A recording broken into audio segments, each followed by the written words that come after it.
We had mobilized a lot of gender resource persons who had tremendous experiences from different parts of the country in social mobilization campaigns, having worked with Mahila Samakhya, women's development programs, etc., etc. So while we worked on developing the right framework, working on patriarchy, the underpinnings of patriarchy, accompanying Pradhan executives and the federation leaders, Pradhan basically started with personalist political, that you cannot bring change outside on gender and rights if you don't internally reflect on how do you work on the work that you already do, which was livelihoods. And then they worked towards moving their policy and program lens. They started developing and appreciating the feminist lens, and they also worked with local agencies. UN Women came, of course, with all its political, technical support, best practices, being part of each and every process, and also the policy advocacy. I won't go into the details of what we did because there was a lot that went into it given the shortage of time.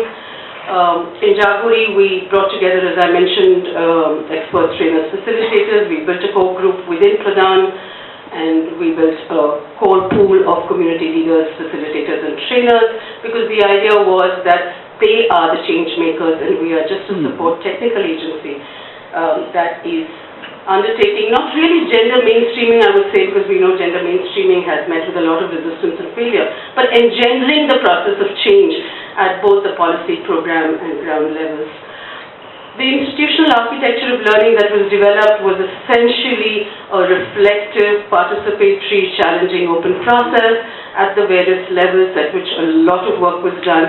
As I think someone mentioned in the morning, maybe Ritu or Mridu, that we have to do training at different levels, and we also have to engender the system and make the environment friendly. And so we dealt with a whole lot of issues through tools and feminist methodologies, through processes, knowing very well that we were working with still a large numbers of women that had not completed their literacy levels, and also that we were dealing with multiplicity of languages.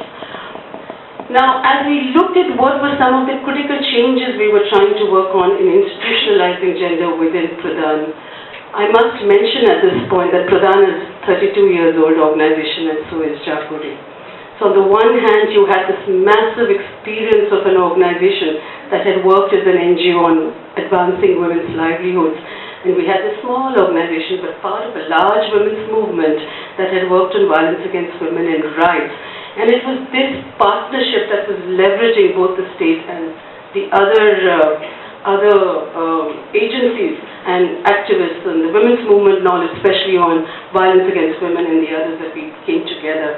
So one of the critical things that was discussed, which has never been discussed in the 30-year history of Pradhan, was women's rights, women in their own personhood, and violence against women. These issues were never dealt with because the assumption was that women are members of a family, women's well-being will ensure well-being of the family, women are producers and farmers, and if they earn a little more and they do well, then everything will improve. And what we were doing was, let's shift it. Let's shift it. It's not just the family, women are heads of households, women are persons in their own right.